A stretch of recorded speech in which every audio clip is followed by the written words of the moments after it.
We are continuing from yesterday. I know that some of you weren't here yesterday and some of you kind of left, but I don't know judgment there, no problem. So what we did last time was that we basically, if you can continue for me, sorry. What we did yesterday was that we basically gave the whole summary of the plots. Okay. I kind of gave you the summary, and if you missed it, don't worry. After I talk about this real history here, I will still give you a summary which will be about 4 minutes long. It will explain things better. For now, we are at goal. Why we are at goal and why we are seeing season in goal? Because the play starts with starts on Julius Caesar's last days, and there's a line there that says Julius Caesar after defeating Pompey and his sons. So in order for you to understand what kind of a man Caesar is, I am basically giving you a whole history lesson here, but it's gonna be kind of summarized, shortened a bit, so no problem there. So let me give you the map here. This is Gaul. Why Caesar why Caesar tried to conquer Gaul is that these men here are very close to Rome. They basically harass Rome all the time. And if Caesar were to conquer this whole island, let's not say island, this whole barbarian terror here, he would effectively pay his debts, he would effectively close Rome's whole debts, and while he is having a successful campaign here, basically he starts from here, he goes all the way here, he clashes with many Germanic tribes here, Belgian tribes here, they're all kind of barbarians. So he basically conquers all of them, but as he was having a successful campaign, he basically becomes one of the most powerful men of Rome. Why? It's simple. As you conquer a land, you basically gain all the slaves, all the treasure, and these treasures would make his way back to Rome, where he would do many things for people. He would pay people's rents, he would build hospitals, he would basically try to also pay his whole Senate's debate, because in a way Caesar kind of wants to actually make himself a dictator for life. So, after he is conquering Gallic here, he is, I think, during those times are here, he basically nearly conquered the whole terrain, but while he's doing that, he's becoming the most powerful man of Rome. Two things happen that will completely, let's not say complete, but almost block his progress.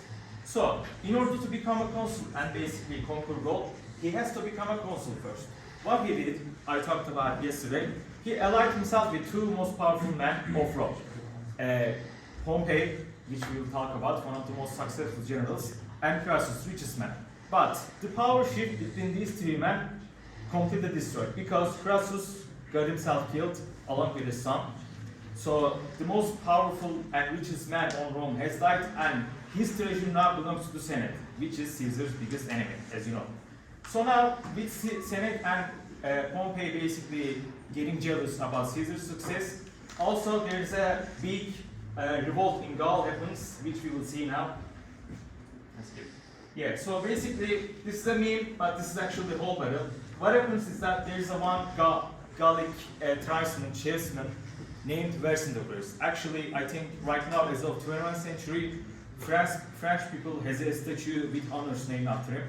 Anyways, he effectively unites all the barbarians under his rule in order to defeat Caesar, push them back to Gaul. Caesar, being the kind of successful strategist that he is, he basically chased Vercingetorix in 3 battles. Siege of Avaricum, where it was muddy, bloody, and basically Romans did win the war, but they gained so much losses. Afterwards, Georgia, where Caesar actually lost for the first time in Gaul.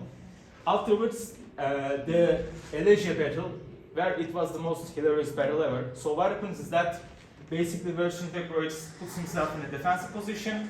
He basically walls himself around Caesar. Caesar actually does the same.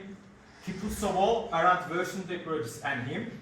And he also puts another second wall, which then afterwards Gallic tribesmen and Ottoman tries to attack Caesar, but since he put the second set of walls, which is a crazy strategist thing to do, he basically pushes Vercingetorix back and basically conquering Gaul. Now there is no united resistance left, there is no Gauls left. What happens is that Senate and the people of the Rome recognize that Caesar conquered Gaul completely, and this is his biggest achievement. You can go. So, While he is gaining successful achievements and basically helping people of Rome, Senate and Pompey tries to defy Caesar. Caesar, as much as he is an accomplished Senate man, general and whatnot, Senate and the Pompey will try to basically declare him a traitor, that he is to return to Rome without his legions, without all his Gaul treasures and whatnot, because he is declared as treason, illegal warfare, and many such cases. Caesar realized that he has a choice now. He would either turn himself back in, completely destroying his progress in Gaul, completely giving up his treasure in a non-fair way, if you ask me. And there is another second choice, where the man before him did it. He would cross the Rubicon River, which is considered as Rome by sacred river, because it is one of the most, let me say, magnificent way of entering Rome. There is a Rhine there, and in that you can only pass that river with this Rubicon way. So he realized that it is actually not a difficult choice. He will push back to invaders such as Senate and Pompey, because he thinks that the judgment on him was not fearful. He didn't really accomplish any treason. He didn't really do much of the wrong thing. He basically conquered Gaul, basically paid people's rents, and what he did, he think that he was in the right. Yes, so what happened after that is that Rome, once again, for the, 100th time maybe, is on the verge of civil war between Pompey Magnus, one of the most powerful men of Rome, as I stated before, and Caesar, and with the Senate. I'm just going to summarize this all, but basically Senate and Pompey raise an army double size of Caesar's, but Caesar is a skilled general, and his legions were with him like 10 years, 8 years from Gaul. So basically they would fight. The decisive battle will be on Battle of Pharsalus, where Caesar would destroy Senate, would destroy Pompey. But despite destroying them and gaining the upper hand, Caesar actually, perhaps historians take that this is his biggest first mistake. Caesar would pardon Brutus, his own son, who defined him with Senate. He would basically forgive all of the Senate, including Pompey, but Pompey, as an honorable man, or basically he's a man of pride, so he tries to flee to Egypt, where he actually gets killed. And actually, since chasing Pompey, Caesar himself goes to Egypt in order to make peace with Pompey, because he considers Pompey an enemy, that is true, but it is also his one of best friends. He's maybe a father figure for him. So, which is why this is also said, if you can see. So, he goes to Egypt because mainly of Pompey, but when he arrives at Egypt, Caesar finds Pompey's head, and he's actually, instead of being happy about it or he being declared himself as imperator, he is actually quite sad because Pompey was a father figure to him, was a friend to him, and they ruled Rome for like 5 years, 6 years or so. So he basically gets discussed from Egypt here and there, and he saws the Pompey's head, which Egyptians actually betrayed Pompey and killed him. So Caesar actually spent some time here. I'm just going to summarize it. Basically, he would kill the man who killed Pompey, and there's a civil war going on in Egypt. He would solve this with, he would put Cleopatra on power, and by doing that, he would pay all of Rome's debt using Egyptian gold, which the Egyptians actually would never forgive Caesar after that. So, now that I give you the whole history lesson, what happened here is that after solving the Egyptian crisis, ending the civil war there, he goes back to Rome to rule peacefully. He is declared dictator for life. And although he has enemies such as Brutus and Senate still despise him, he would design triumphs, and in such triumphs, our play Julius Caesar starts with a line such as, after defeating Pompey and his son's rivalry, there goes on and on and on. So I also gave you this whole summarize yesterday, but I know that some of you weren't here, and I actually have a 4 minutes of summary here for you now. It's just that this video is a bit maybe controversial, but I still want you to watch it.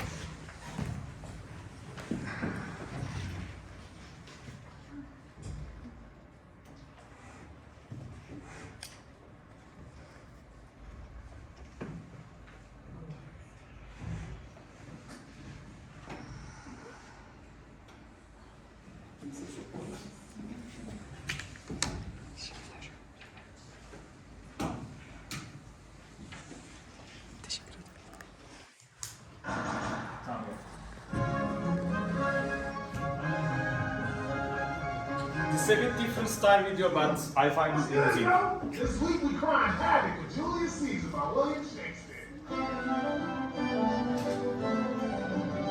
In the 1st century BC, Julius Caesar and his army just cruised back to Rome after big slapping his rival Pompey. And now he and his entourage raging through the streets to celebrate. It's all popping bottles and smoking kush till some soothsayer calls out our boy and say, "You best beware the eyes of March, yo." But Caesar just shakes that hater off and rolls up another bet. Later, some buster named Cassius conversating with Brutus, Caesar's main brother from another mother. And Cassius be all like, "Caesar's gonna become king, and he ain't even all that. That fool's got to go." You feel me?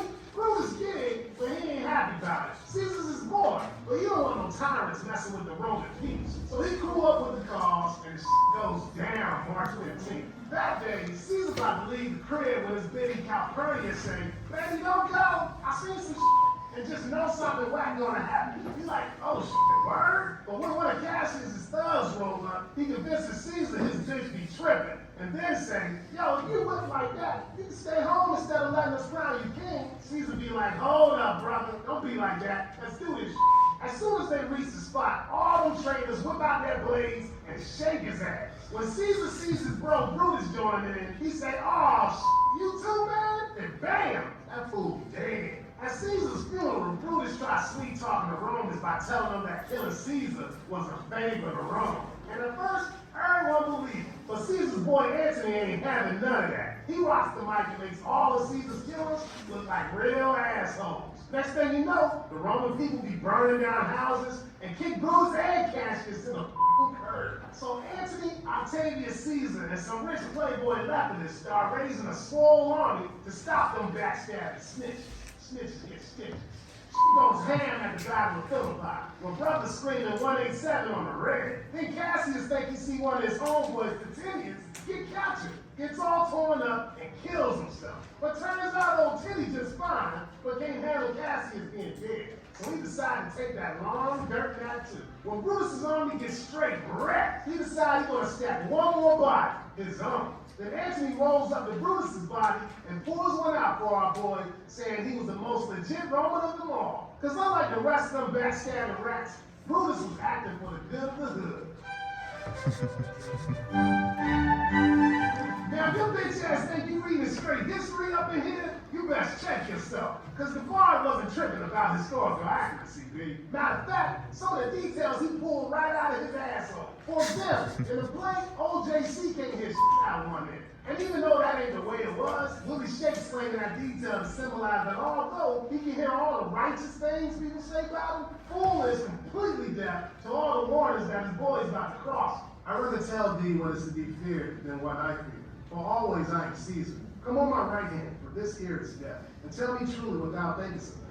And that's part of what makes this play a tragedy. Caesar's head is so damn big that he thinking he should rock the crown, even though it ain't rightfully his. Caesar think he's so hard that ain't nobody can touch him. So he don't listen to nobody. I mean, his wife, the soothsayer, and that's why his arrogant ass ends up in dirt. Because like Cicero say, people only hear what they want to hear. Indeed, it is a strange disposed time, but men may construe things after their fashion, clean from the purpose of the things themselves. And speaking of hearing, listen up, son. Even though the play is called Julius Caesar, Fool gets iced just halfway through. So some scholars think that this play is really about Brutus and he's a real tragic hero up in his hood. Ain't no doubt that he wanted to put his boy Caesar 6 feet deep. But unlike Cassius, who's just a jealous player hater, Brutus was trying to create a free Rome with no tyrants. So as much as it hurt Brutus to backstab his realest homie, that wasn't his tragic flaw. Nah, bud, it was rolling with the wrong crew. So roll with the right crew and hit that subscribe button. And be no third time. I know that some of you really don't like vulgar language, but out of all the summaries you can find on internet, I feel like this is like among the best, despite having vulgar language and maybe a bit of gangster style. So we already summarized, we know now, I think you should feel proud that you know what Caesar did in Gaul. You can even name a few tribes such as Nervi, Vercingetorix. So you learn these things despite not getting any class of it. So this is basically a whole long list of what Caesar did for Rome. I'm not gonna really read everything here, but out of my heart, I'm gonna talk about some things. He spent 8 years in Gaul conquering a land that hold many by history unconquerable, and he went ahead and did that. By conquering Gaul, he already secured Rome's border, he paid people's rent, he closed all of the Rome's debt, and that's why he was such a maybe statesman, skilled general. Also, he rebuilt historically important cities such as Carthage. Carthage is another history of the time. I'm not going to spend much of the time talking about it, but from the foundation of Rome, cities like Carthage and Alexandria or many cities were rebuilt in Caesar's name, and these cities are very important. Think of it as Turkey's Istanbul, Ankara. Afterwards, I'm just going to talk about her work. He actually, despite being conquering Gaul, despite being a skilled generalist, he actually was a skilled orator as well as a writer and a poet even. He has a work there, Commentary, the Bello Gallico, translated as Commentaries on the Gallic War. This is a very interesting, his work. He basically revised this during his time in Gaul, 8 years, 10 years or whatnot. It is interesting because he refers to him as himself in third person, as Caesar did this. Caesar did this one, but Caesar himself was the writer. Anyways, his work still is very important in our day because when studying abroad, you will see that people actually have Latin classes, such as in Harvard, and when you go and check out their syllabuses, which you can actually, it's free, you learn that they basically start learning Latin by reading this work here, that has been written so many years ago. This is just, I already talked about, he was generous with people. Even in his will, he gave people many of his lands, many of his whatnot. So he was one of the Rome's, or perhaps Rome's most important man. Now we came here, the bread and butter of our class. We are going to be talking about our main things, our characters, symbols, images, and all that stuff that is very important to us. Caesar is writing wrong here, do not mind that. Out of all the pictures of the play, I feel like this is really based on examines all the main characters in the play. All the writings underneath are actually there. In my opinion, fatal flaw. Caesar got himself killed because of his pride. Mark Antony was revengeful and vengeance his friend got destroyed. Naming nobility, perhaps this is the best two words to examine Brutus, and this guy is just a jealous guy. So this is basically the whole thing of Brutus. There are some texts there that I'm not going to read, but if you want, I wrote them in such a way that I hope everything's through there. So Brutus betrays Caesar, that is true, and it is very shocking because Brutus, in a way, accepted as Caesar's adopted son, and Brutus actually really loves Caesar, considers him as a father he never had. But at the end of the day, many things happen, and Brutus, actually in the play, it has been said that Brutus stabbing Caesar was the most unkindest cut of them all, and that is true. Why Brutus does this is that basically I consider Brutus as a perfect idealist man. He has a few beliefs, such as honor, thinking about the people of Rome, but since he is a bit of a naive guy, and also I consider many idealist people to be, I don't know how I can say this, but they are strong in their beliefs, but sometimes you shouldn't be so strong, and sometimes you should fight fire with fire. You really can't play or spend your whole life holding a one belief closer to heart because you're gonna miss out on so many other things. So Brutus ends himself in a way because he was an idealist. He couldn't see Cassius tricks because he truly considered people of Rome to be his neighbors, to be his friends. And in a way, his blindness, because he was so idealist, brought his downfall. If you can skip. Julius Caesar. So I wrote a sentence here which I think summarizes the whole Caesar's downfall. Despite conquering Gaul and opposing anyone who defied Rome and himself, he could not conquer and oppose his own pride, which brought his downfall.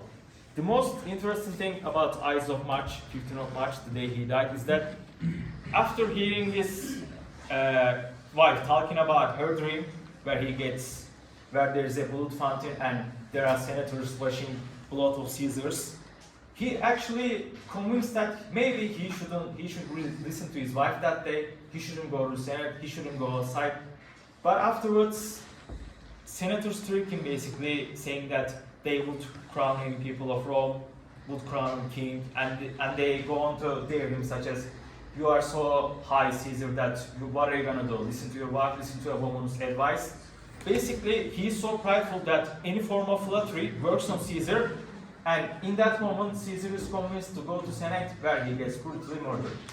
But still though, despite his fate, he is actually immortal. He believes himself to be immortal in the play. There are many lines dictated in this.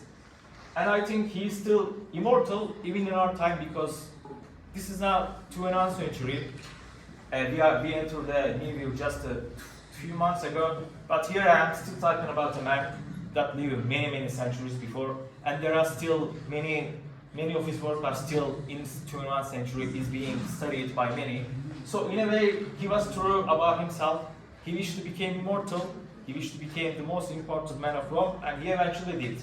But you should also ask yourself that, was it really worth it that your own son, one of the most closest person in your world, just killed you, and his face is the last thing you actually saw. Cassius. I hate this man, but okay, I'm just gonna talk about it because it's my duty after all.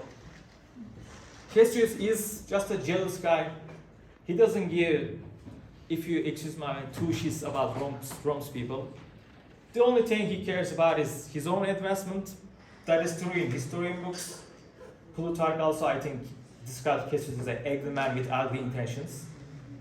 So he basically despises Caesar because he is a general just like Caesar, but whatever Cassius does, Caesar just does better. Whatever Cassius accomplishes, Caesar just accomplishes that better.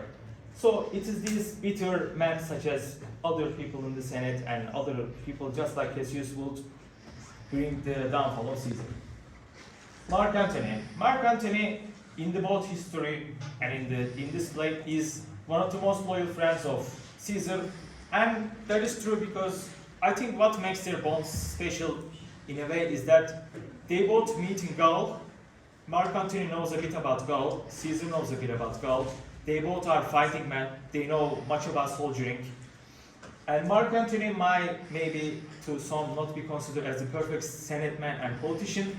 The speech he gives here changes the fate of Rome. You just kind of move forward, so if you can go back to Mark Antony. Thank you.